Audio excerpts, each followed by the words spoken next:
When do you upgrade a phone? No, honestly, that's the question we should be asking with every new phone. But it feels even more important with the new iPhone 16 Pro, because I've been using this for a couple of weeks now and showing it to other iPhone users who haven't upgraded yet.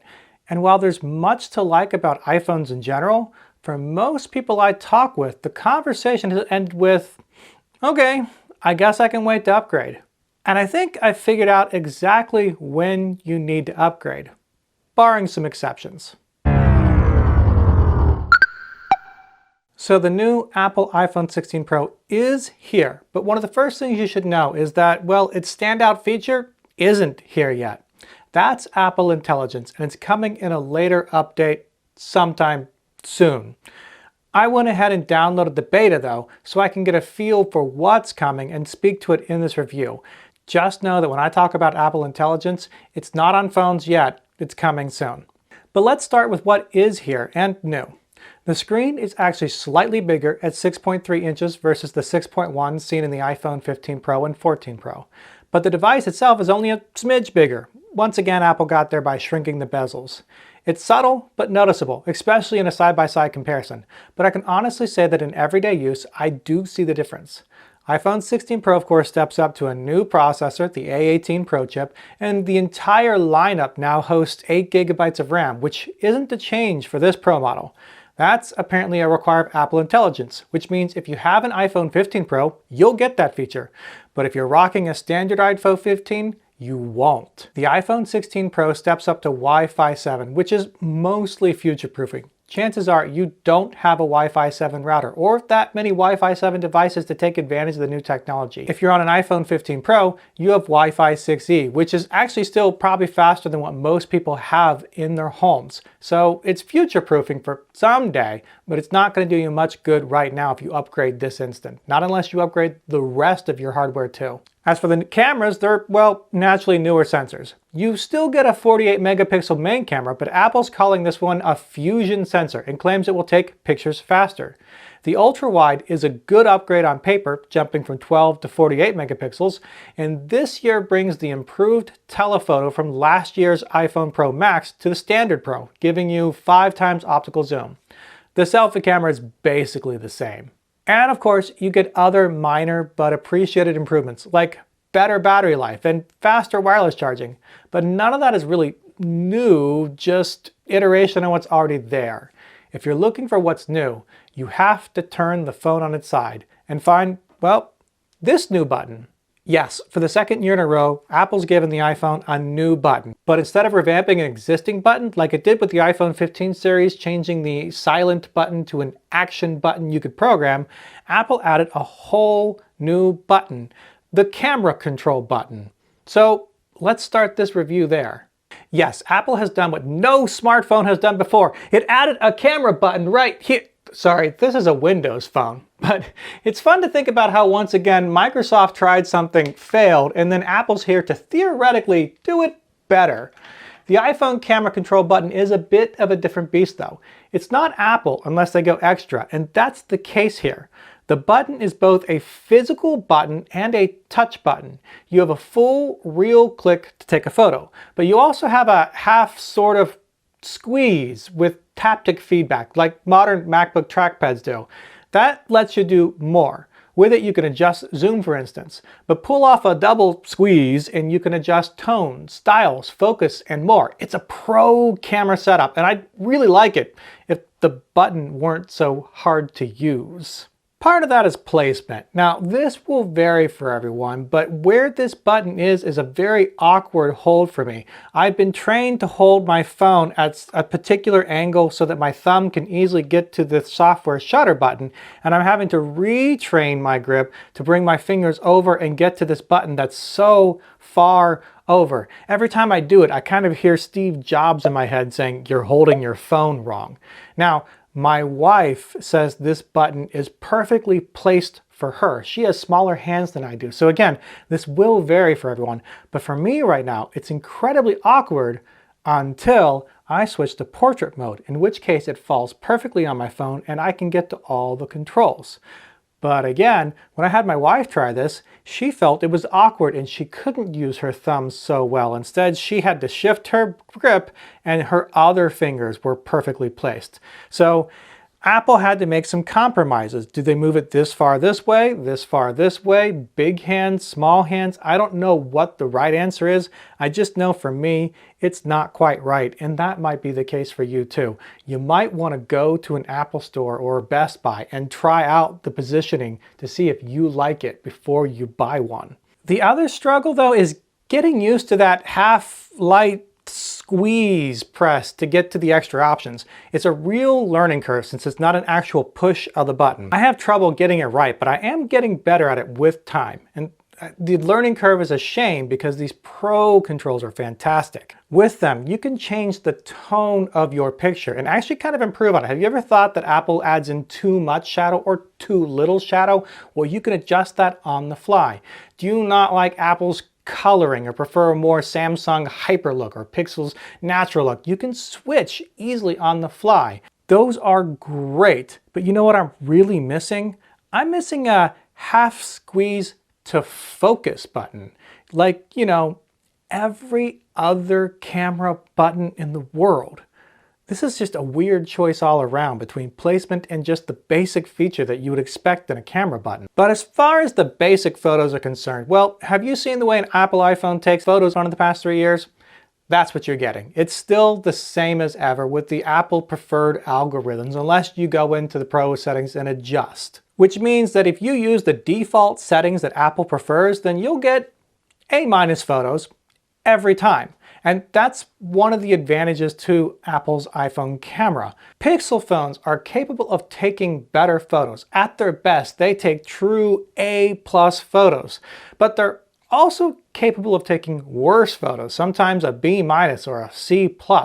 There's really no consistency on a Pixel phone, and if you want dedicated consistency, that's a problem. However, on Apple, while you may never get the absolute best photos a smartphone can possibly take, you will get consistently really good photos. And for a lot of people, that's what matters most. And while consistency is Apple's strength, if that doesn't suit you, that's where the new camera button comes in, since you can use it to change the tone and style pretty easily. I just wish you could easily save your changes and make it a default. Some things seem to stick, others don't, and sooner or later, everything seems to go back to Apple's defaults, whether or not you like it. Video, on the other hand, sees both improvements and the continuation of long-standing problems. You can record 4K 120 video now, even for slow motion, which means you can get super smooth action footage or epically slow video, which again, I guess would be best for action. And that's pretty cool. But do you know what I honestly hate about iPhone videos? It doesn't handle lights well. You get ghosting, doubling, flicker, whatever you want to call it, and it's been an issue for years. And yes, you can work around it with RAW, PAL, but, and maybe this applies to the camera control in general, when you want to take a photo or video on your smartphone, generally you just want to pull out your phone, hit the camera button, and let the phone worry about the rest. If I wanted to mess with settings for the best image or video possible, I'd pull out my dedicated camera. I hope Apple fixes this someday, because right now, Android is usually, not always, but usually better about it. Other new notables include this new Desert Titanium color. Now, titanium is notoriously difficult to give vibrant colors, so I shouldn't be surprised that once again, what we get is pale. But the photos that Apple shows on its website are definitely more deserty, brown, reddish looking than this. This is what I would call a pale bubblegum pink, or at best, maybe a hint of rose gold. It's not bad, and you're probably just going to cover it with a case anyways, but just be aware the new colors and the colors in general just aren't that bombastic like plastic can be. Battery life really is better, even compared to the iPhone 15 Pro, but the 15 Pro already had solid battery life. So we're talking about going from probably more than you need to get through a day to definitely more than you need to get through a day. Even when I used it for intense tasks, it made it through a work day without breaking a sweat. Whether that's playing video games or streaming, it will last all day long, and that's not something to sneeze at, but so did the 15 Pro, so But there is one more notable change to the hardware we should talk about, and that's repairability. We focus on that a lot here at the Anoraker channel, and so I want to praise something Apple has done. According to iFixit, parts pairing is improved in this edition as well. That's pretty fantastic, and I'm really happy to see that, though I do still think we have farther to go. The HMD Skyline, check out my review for that, is still more repairable, even if it's not as good a phone and it's not supported as long. At least the hardware is easy to get to. And that's really it when it comes to what's new with the iPhone 16 Pro out of the box, at least until Apple Intelligence arrives. I have been testing that on beta, and I'm gonna be honest, thus far I'm not seeing a lot to get really excited about. It's AI. Apple Intelligence can summarize notifications so you don't have to scroll through 4 messages from one person, but while it's technically accurate, it doesn't always convey context well. On one occasion, I had someone tell me how happy they were since they finished their finals papers in school, complete with exclamation points. But when Intelligence summarized their series of messages, all it really said was, "Final papers complete," and other times it can have trouble spotting conversation shifts. A series of messages about a brand new keyboard blended into a conversation about setting up my office. So what I got was keyboard feedback, likes calculator button, but misses round keys, offers help with setup. It didn't even include all that information because the original messages talked about keyboard clickiness too.